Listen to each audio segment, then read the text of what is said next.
Le monde du MMA est en ébullition après le dénouement controversé de l'UFC 321. Certains fans en veulent à Tom Aspinall, l'accusant d'avoir refusé de poursuivre le combat après avoir reçu un coup de doigt dans l'œil. D'autres, au contraire, estiment qu'il a eu raison. Mieux valait protéger sa ceinture plutôt que de se battre dans une situation aussi désavantageuse. Mon rêve, c'est d'atteindre 1000 abonnés. Soutenez la chaîne, je m'investis énormément. Mon rêve, c'est d'atteindre 1000 abonnés. Alors abonnez-vous, ça m'encourage énormément. Autour du résultat, un véritable chaos s'est déclenché, alimentant une avalanche de mèmes, surtout à cause de la carrière imprévisible de Ciryl Gane dans les combats pour le titre. Lors de sa première chance, il a tenté une clé de jambe contre Francis Ngannou dans le 5e round, a perdu la position dominante et, littéralement, offert le combat. Dans son deuxième affrontement pour la ceinture, Jon Jones l'a soumis en seulement 124 secondes. Et cette fois, lors de son troisième combat pour le titre, il a accidentellement mis un doigt dans l'œil d'Aspinall. Le duel s'est alors terminé sans résultat, no contest. Chael Sonnen a lui aussi donné son avis, déclenchant comme toujours une tempête de réactions. Selon lui, Aspinall aurait dû continuer malgré la blessure à l'œil. Se battre avec un seul œil, affirme-t-il, n'est pas rare, surtout chez un champion des poids lourds. Pour Chael, un vrai champion doit savoir traverser ce genre d'épreuve. Mais les fans, eux, n'ont pas du tout apprécié ses paroles. Et voici ce qu'en pense Michael Bisping.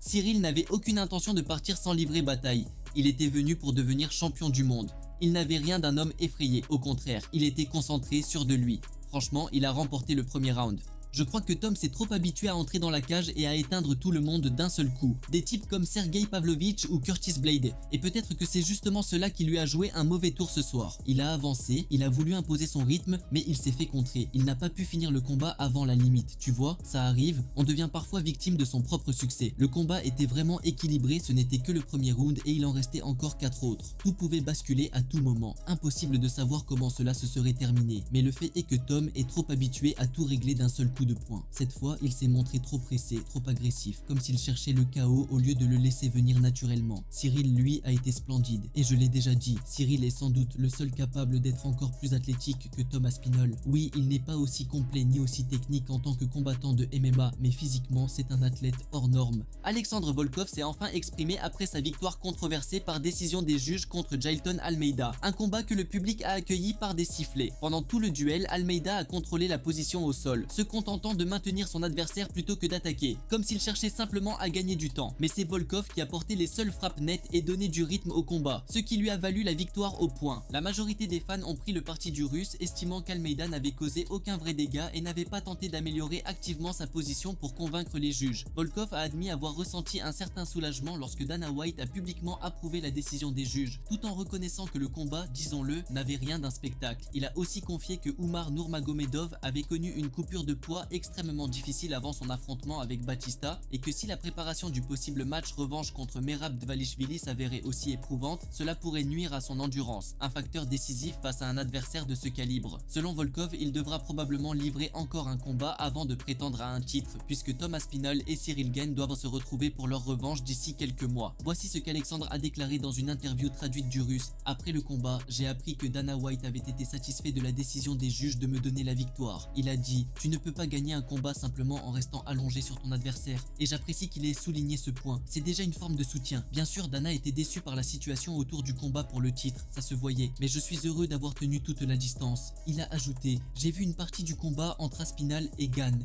De ce que j'ai pu observer, Ciryl a remporté le premier round. Il a cassé le nez d'Aspinall. Il paraissait vif, précis. Tom a touché mais sans réussir à imposer son rythme. Globalement, Gane m'a semblé supérieur. Concernant Umar Nurmagomedov, j'étais inquiet pour lui pendant la coupure de poids. On voyait que c'était dur, mais à chaque fois qu'il me croisait, il disait que tout était sous contrôle. Dans mon combat, je me suis concentré non seulement sur le fait de me relever des mauvaises positions comme le back mount ou le full mount, mais surtout sur l'idée d'empêcher Jailton de m'amener au sol. Et ça a fonctionné. Je suis content de ma performance. Maintenant, je veux simplement disparaître un peu, respirer et me reposer. Lors de l'UFC 321, l'équipe de Khabib Nurmagomedov était au grand complet. Tous étaient dans le coin de leur coéquipier Ikram Aliskerov qui a dominé Park Jun-Young avec une prestation maîtrisée, à la fois technique et disciplinée. Les images montrant Khabib réagissant avec intensité dans le coin ont immédiatement fait le tour des réseaux sociaux. On le voyait nerveux, vivant chaque échange, chaque tentative de takedown et chaque coup comme si c'était lui qui combattait. Ses émotions étaient sincères. On sentait qu'il partageait le combat avec Ikram de tout son être. Après le combat, Aliskerov n'a pas mâché ses mots à l'égard de Khamzat Chimaev. Pour remettre les choses dans leur contexte, une semaine auparavant, le nom d'Ikram avait beaucoup circulé après que Khamzat avait tenu des propos cinglants à son sujet. Dans une interview accordée à un média russe, Chimaev avait ouvertement critiqué Aliskerov affirmant que les Dagestanais peuvent m'appeler au combat, mais quand c'est moi qui les provoque, tout le monde crie au scandale. Il avait reproché aux journalistes leurs 2 poids, 2 mesures, se posant en victime des critiques. Mais après sa victoire, Ikram a répondu sans détour. Selon lui, Khamzat ne comprend pas du tout de quoi il parle et la situation a été complètement déformée. Il a précisé qu'il n'avait fait que répondre aux questions des médias, sans aucune intention d'attaquer ou de provoquer qui que ce soit. Sa réaction a montré qu'il est désormais prêt à défendre non seulement sa réputation, mais aussi l'honneur de l'équipe de Khabib.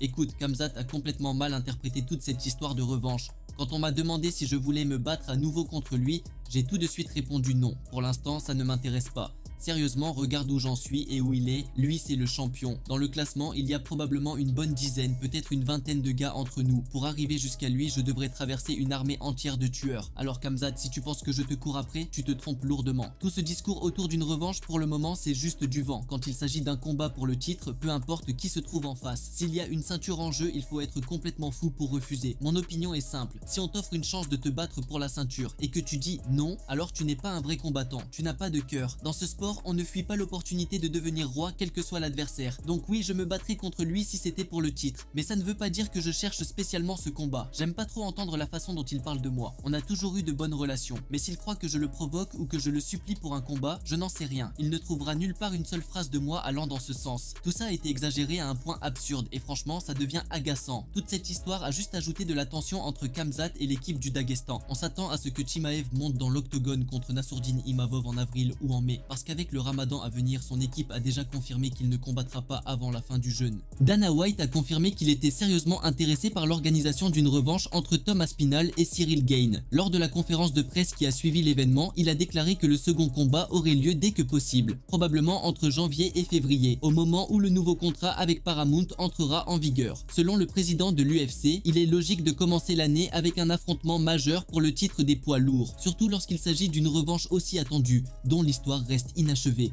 Pendant ce temps, en Russie, on parle déjà d'un autre duel potentiel dans la catégorie reine.